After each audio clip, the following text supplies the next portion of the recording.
अस्सलाम वालेकुम। अच्छा, आज की जो हमारी क्लास नंबर 2 है, इसमें हम जावा के बारे में थोड़ा सा मज़ीद जानेंगे। इसके अंदर वेरिएबल्स कौन से होते हैं, क्या होते हैं, वेरिएबल का काम क्या होता है, डाटा टाइप्स देखेंगे, कीवर्ड्स देखेंगे, और उसके बाद एक प्रोग्राम बनाएंगे जिसमें हम अपना नाम प्रिंट करवाएंगे और उसको कंपाइल एंड एग्जीक्यूट करेंगे।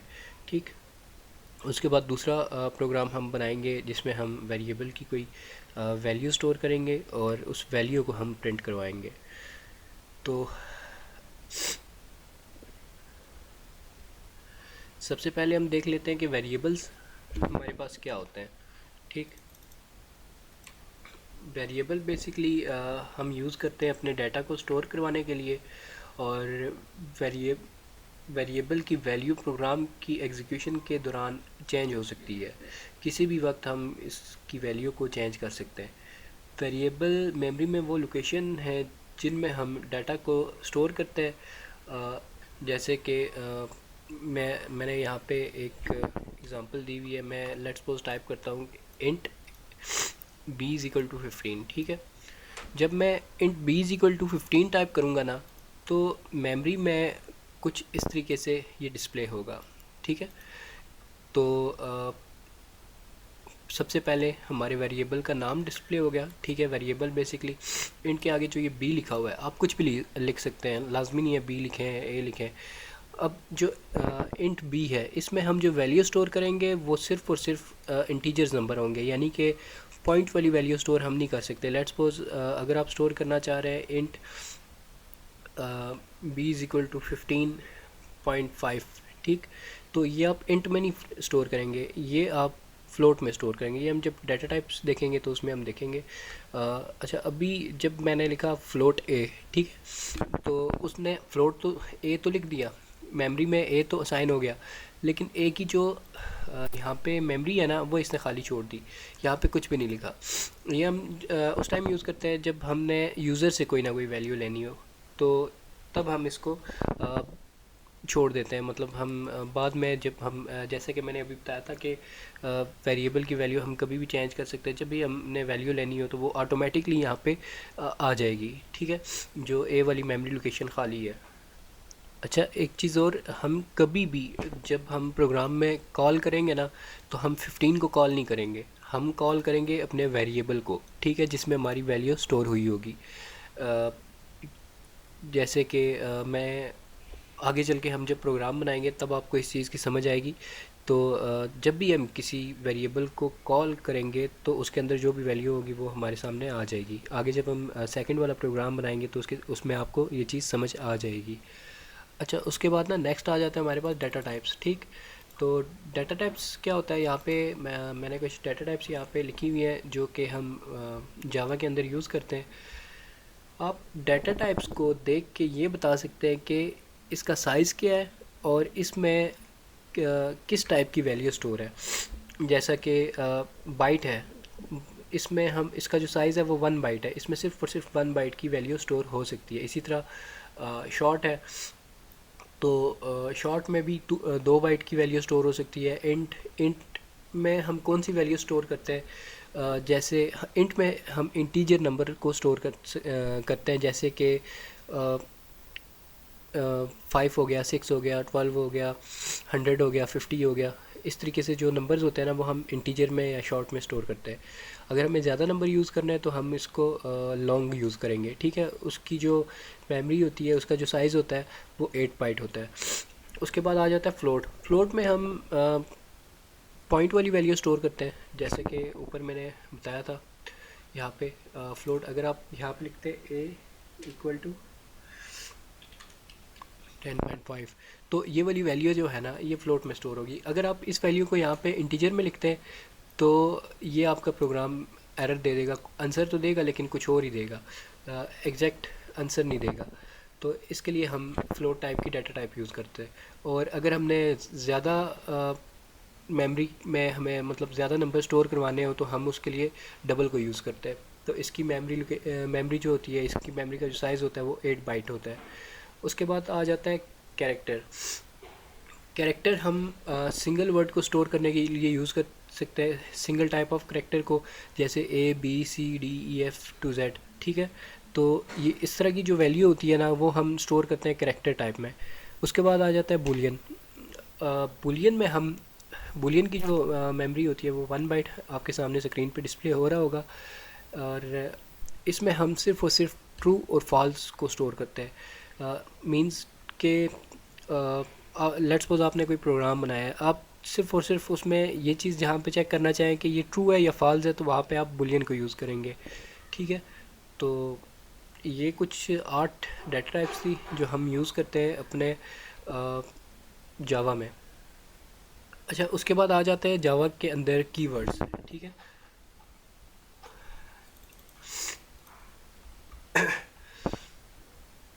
स्क्रीन पे आपके सामने कुछ कीवर्ड शो हो रहे हैं। ये तमाम तर कीवर्ड्स जावा के कीवर्ड्स हैं। ये वो कीवर्ड्स हैं जो कंपाइलर को ऑलरेडी पता है कि इनका मीनिंग क्या है। ये बेसिकली ये प्री डिफाइन होते हैं। ठीक है, हमें कंपाइलर को बार बार बताने की ज़रूरत नहीं पड़ती कि इसका मीनिंग क्या है। ये उसकी लाइब्रेरी में ऑलरेडी पड़े हुए होते हैं, हमें जस्ट इंसर्ट करने होते हैं। इसमें एक चीज़ का ध्यान रखना है कि जब भी आप कोई क्लास बनाते हैं तो आप उसका नाम कीवर्ड के नाम पर सेव नहीं करेंगे। अगर आप ऐसा करते हैं तो कंपाइलर एरर दे देगा। ठीक है, तो आपने इस चीज़ का ध्यान रखना है कि जब भी हम क्लास बनाएंगे आप लोग, तो उसमें कोई कीवर्ड जावा के कीवर्ड से वो चीज़ ना हो। ये तो जनरल सा इंट्रोडक्शन था। और अभी हम, जैसा कि हमने कल जिक्र किया था कि हम थोड़ा सा प्रैक्टिकल की तरफ भी आएंगे, तो आज हम 2 प्रोग्राम बनाएंगे जावा के अंदर।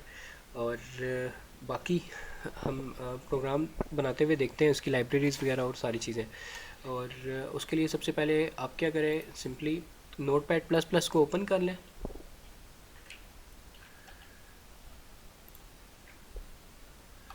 ठीक है, यहाँ पे जो कुछ भी दिया हुआ है ना, आप इसको रिमूव कर दें। जो भी कुछ दिया हुआ है सिंपली इसको यहाँ से किया, रिमूव कर दिया। और रिमूव करने के बाद अभी सबसे पहले आपने क्या करना है कि यहाँ पे लिखना है, एक क्लास बनानी है। क्लास बनाने के लिए हम लिखते हैं public space class. Public class के स्पेलिंग छोटे ही होंगे। ठीक है, उसके बाद हमने अब क्लास का ना एक नाम देना है। पब्लिक क्लास हमने लिख लिया, इसके बाद हमने जिस भी नाम से क्लास बनानी है तो उसका नाम देना है। मैं यहाँ पे एक नेम के नेम से ही क्लास बना लेता हूँ। एक चीज़ याद रखनी है, जब आप यहाँ पे क्लास बना रहे हो, ठीक है, तो उसमें आपने क्या करना है कि जो क्लास का फर्स्ट वर्ड है ना, ये वाला, जैसे कि एन है इसका, तो ये आपने कैपिटल रखना है। ठीक, उसके बाद आपने यहाँ पे सिंपली करना है इंटर और स्टार्ट ब्रैकेट। ठीक है, ब्रैकेट स्टार्ट कर लेनी है। उसके बाद फिर से प्रेस करना है इंटर। इंटर प्रेस करने के बाद मैं दोबारा से लिख लेता हूँ public space static wide man. ये चीज़ें मैं अभी बताता हूँ ये है क्या। मैं सिंपली पहले एक छोटा सा प्रोग्राम इसको बना लेता हूँ। ठीक है, ब्रैकेट डालनी है आपने। ब्रैकेट डालने के बाद यहाँ पे लिखना है स्ट्रिंग स्पेस ARGS। उसके बाद ये वाली ब्रैकेट और ब्रैकेट क्लोज। उसके बाद फिर से इंटर। अब आपने फिर से ब्रैकेट स्टार्ट क्लोज। ठीक है, और यहाँ पे अब हमने क्या करना है कि हमने जो भी चीज़ प्रिंट करवानी है, हम यहाँ पे सिस्टम को कॉल करेंगे और कहेंगे कि हमारा जो भी चीज़ है वो प्रिंट करवा दो। पहले सिस्टम का एस आपने बड़ा लिखना है, system dot out dot. System को हम कह रहे हैं कुछ ना कुछ आउट करो, और इसके अंदर हम इसको कह रहे थे प्रिंट ln। अगर आपने सी प्लस प्लस पढ़ी हो तो वहाँ पे क्या होता था, प्रिंट एफ होता था ना। यहाँ पे सिंपली प्रिंट ln है। और उसके बाद अगर आप, हाँ, सी में होता था प्रिंट एफ, और सी प्लस प्लस में होता था सी आउट। तो वही चीज़ यहाँ पे है। अगर आपने सी प्लस प्लस वाली मेरी वीडियोज़ नहीं देखी तो आपको लिंक मिल जाएगा यूट्यूब का, वहाँ पे जाके आप देख सकते हैं। उसमें भी ये चीज़ें मैंने बड़ी डिटेल में बताई हुई हैं। तो अब आपने यहाँ पे क्या करना है, ब्रैकेट के अंदर सिंपली डबल कोटेशन, और इसके अंदर जो भी आप लिखेंगे, ठीक है, जैसे मैं अपना नाम लिख लेता हूँ, और नाम लिखने के बाद ना मैं इसको क्या करता हूँ, ये वाली ब्रैकेट क्लोज है और मैं ये वाली ब्रैकेट भी क्लोज कर लेता हूँ। और सबसे पहले अब हमने इसका रिज़ल्ट देखना है। रिज़ल्ट देखने के लिए ना हम क्या करेंगे, यहाँ पे आएंगे फाइल मेन्यू पे, ठीक, सेव एज़, डेस्कटॉप पे क्लिक कर लिया, इसको मैं डेस्कटॉप पे सेव कर लेता हूँ। और यहाँ पे आपने नाम वो देना है जो आपने अपनी क्लास का नाम दिया हुआ है। क्लास का नाम डॉट जावा, और सिंपली आपने कर लेना है इसको सेव। सेव बटन पे क्लिक करने के बाद यहाँ से मैं इस फाइल को करता हूँ कॉपी, ठीक हो गया। और जिस सिस्टम में आया और डी ड्राइव में यहाँ पे इसको मैं कर देता हूँ पेस्ट, ठीक है। और यहाँ पे अब मैं क्या करता हूँ, सिंपली स्टार्ट मेन्यू में आ जाता हूँ दोबारा से, और यहाँ पे मैं टाइप करूँगा कमांड प्रॉम्प्ट, ठीक हो गया। कमांड प्रॉम्प्ट में आपने करना है right click, run as administrator, और यस, ठीक। अब मैंने क्या करना है, अब अपनी फ़ाइल को रन करके चेक करना है कि वो सही से वर्क कर रही भी है कि नहीं। तो साथ ही यहाँ पे जो डायरेक्टरी मैंने सेव किया उसको भी खोल लेता हूँ, जहाँ पे मैंने अपनी फ़ाइल सेव की। यहाँ पे अभी आप देख सकते हैं कि सिर्फ़ और सिर्फ एक फ़ाइल आ रही है नेम के, जो हमने अभी जावा की कॉपी की है, तो सिर्फ वही वाली आ रही है, ठीक है। तो अभी सबसे पहले मैंने क्या करना है, सबसे पहले मैंने करना ही है, यहाँ पे लिखना है डी डबल कोटेशन और एंटर, ठीक हो गया।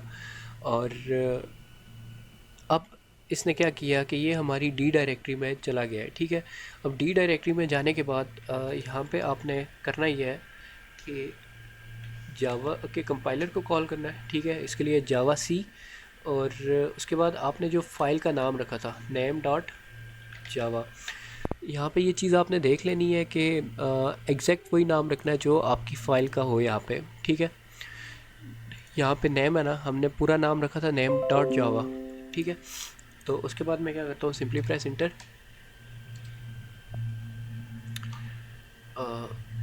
ये कुछ एरर बता रहा है, मेरे प्रोग्राम में कुछ एरर है, मैं देख लेता हूँ किस जगह पे है।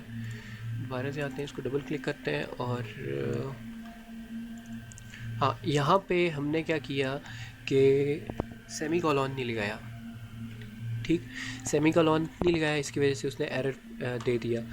और यहाँ पे एक और चीज़ आपने ध्यान में रखनी है कि स्ट्रिंग का एस भी बड़ा होना चाहिए। तो मैं दोबारा से इसको सेव करता हूँ और दोबारा से इसको कंपाइल एंड रन करता हूँ।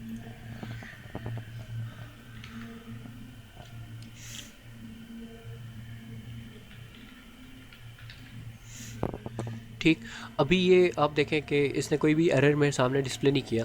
जब एरर होता है ना, तो हमारा प्रोग्राम यहाँ पे जो कंपाइलर है वो यहाँ पे एरर डिस्प्ले कर देता है।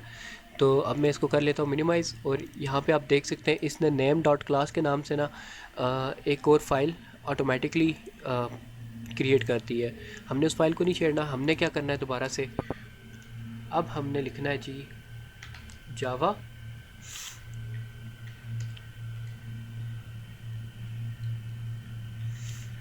नेम, हमने अब डॉट जावा नहीं लिखना, ठीक है। जावा नेम लिखा तो हमारी जो आउटपुट थी वो इसने हमें डिस्प्ले करवा दी है। जैसा कि यहाँ पे मैं अपने प्रोग्राम में आता हूँ तो हमारी आउटपुट ये वाली थी ना, तो इसने हमें हमारी आउटपुट डिस्प्ले करवा दी है। अब लेट्स सपोज मैं कोई आउटपुट अपनी चेंज करना चाहता हूँ, तो मैं क्या करूँगा, यहाँ पे जो भी चीज़ डबल कोटेशन के अंदर लिखूँगा यहाँ पे, ठीक है, जो भी चीज़ मैं यहाँ पे लिखूँगा तो वो एग्जैक्टली यहाँ पे प्रिंट हो जाएगी। अब एक और प्रोग्राम हम बना लेते हैं, और उसमें हम क्या करते हैं कि एक वेरिएबल की वैल्यू को कॉल करते हैं। बाकी तकरीबन प्रोग्राम सेम ही होगा, ठीक है, इसी तरीके से होगा। बस चेंजिंग कहाँ पे होगी, यहाँ पे कुछ ये वाली चीज़ सेम होगी, ये वाली चीज़ सेम होगी, और यहाँ पे कुछ चीज़ ऐड होगी, ठीक है। वो क्या होगी अभी देख लेते हैं। अच्छा, अभी हमने जैसे बात की थी कि हमने क्या करना है, एक वेरिएबल लेना है, डाटा टाइप सबसे पहले लेनी है, और उसके बाद हमने एक लेना है वेरिएबल एक्स, और इसकी वैल्यू हम क्या देते हैं, एक्स की वैल्यू हमारे पास 15 है। और अब हमने क्या करना है, सेमी कॉलन लगा देना है, ठीक है। और यहाँ पे आउटपुट पे मैं इसको कहता हूँ कि अगर तुम्हें इसको इस तरीके से लिखता हूँ, तो ये क्या करेगा, सीधी सीधी एक्स की वैल्यू प्रिंट कर देगा।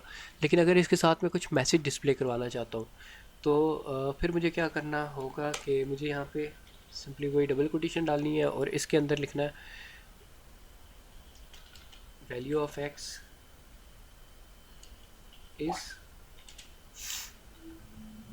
और इसके बाद प्लस, प्लस का साइन डालना है और फिर एक्स डाल देना है। ठीक है, इसको सेव कर लेना है फाइल को और दोबारा से इस फाइल को मैं कॉल करता हूँ।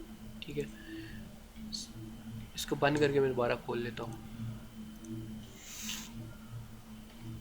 ठीक है, डी इंटर, उसके बाद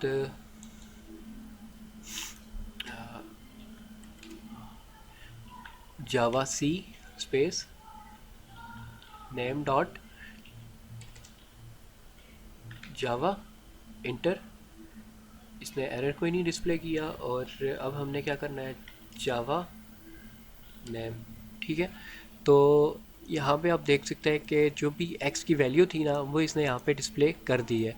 तो ये सिंपल से दो प्रोग्राम थे। कल हम मज़ीद इसमें एडवांस लेवल पे प्रोग्राम बनाएंगे थोड़े से, और मज़ीद देखेंगे कि दो यूज़र से कैसे वैल्यू ली जाती है वगैरह वगैरह। अगर आपने मेरी C++ वाली वीडियोज़ नहीं देखी तो ग्रुप्स में मैं लिंक शेयर कर दूँगा, काइंडली आप जाके वो भी देख लीजिएगा।